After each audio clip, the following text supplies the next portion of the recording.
key. B for boy. B for boy. B O Y. Boy.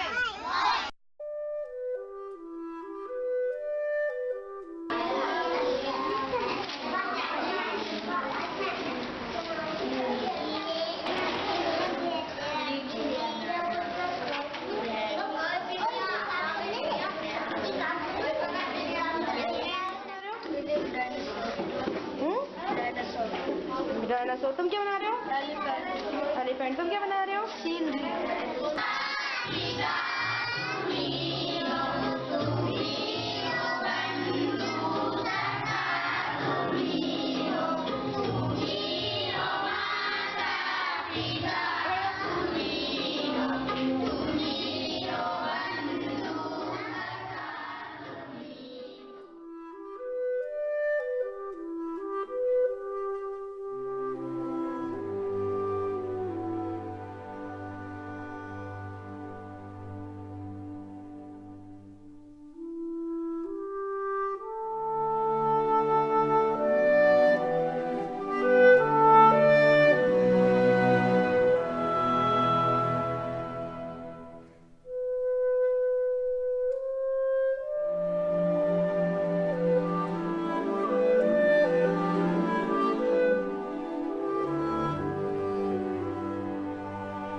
The Kabadi Basti project, as I like to call it, is actually a dream as much as it is a challenge. A challenge that I took on as part of an Aspen Fellowship program, where I wanted to make impactful social change on a fairly large scale. And the opportunity here in the Kabadi Basti project is clearly to take about 300 to maybe 400 or 500 children out of the circle of poverty for the first time. And it's not a very novel concept. It's using education as a tool to take these children from where they are today to what they could become in the next 10 years. It is not something which requires anything very innovative, but it requires a lot of effort, commitment, and a lot of faith. It is something where I truly believe it's not just something that we need to do for the children because we feel it is the right thing to do. It is a duty that we have to these children in some of the poorest slums in the richest city in the country. When I first came to AIPS, it was an extremely overwhelming experience. There were about 80 kids in this single room in the sweltering heat of June, and they were overexcited to have me. I was wondering how the kids could sit in this small room in a single fan. I knew then that we had to do something for these kids. I came to AIPS after that several times and met with Shanti, the lady who runs AIPS. We decided then that what we need to do is add another floor to the facility at AIPS. There were about 80 kids that were enrolled with the school at that point, but they only came to the school in the afternoon. The primary attraction was food. So they came to the center to have food and then stayed on till the evening. A lot of the kids who came to the facility did not go to school at all. They worked as rag pickers in the morning and then came to the center to have food, and then stayed on with the other children for activities such as music, dance, etc. We thought that a system of non-formal education needs to be put in place for these children. We decided that we will then run the school in 2 shifts. Once in the morning, where the kids who do not go to school at all will come in and gain certain sort of education, and then in the afternoon, where the kids who go to school would also come and study with the rest of the kids.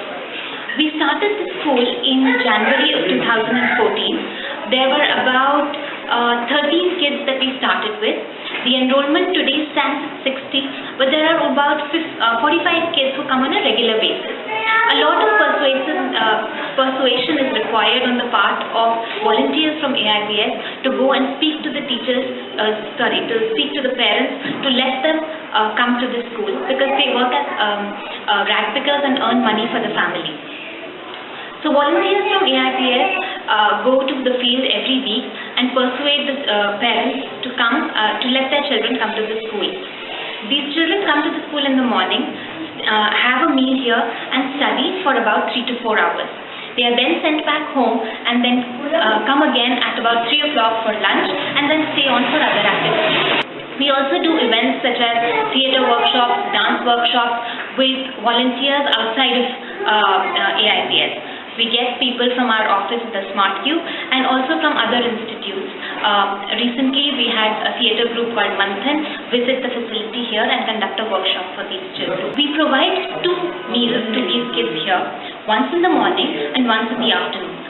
The meals in the morning are sourced from a nearby vendor, Agarwal Sweets, and the ones in the afternoon are comprises really of the leftover cafeteria food that comes from a nearby corporate. We currently have 4 teachers to help us teach these children, 2 graduates and 2 undergraduates. One of the primary areas of attention is the food that we provide to the children here.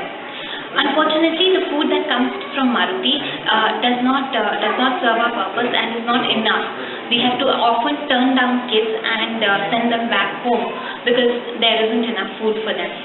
So we plan to set up a kitchen here, hire a cook, to be able to provide 2 meals to the children every day. The other immediate attention area is the teaching. The teachers here come from the community. They are not trained to be teachers. We would like to provide them some sort of a training so that they can help these children to the maximum extent possible. Another area that requires attention is the infrastructure at this facility. We've tried to ramp up the space, but there are a lot of things that are still lacking. We need to start computer classes so that at least the kids who are going to school have some basic knowledge about computers. We plan to do all this and a lot more, but a lot of support is required. At present, in the past year, we spent from the Smart Cube about 15 lakh rupees on this facility. We plan to do a lot more things, and for that we require a lot more funds. We try and raise funds from within TSC and outside as well.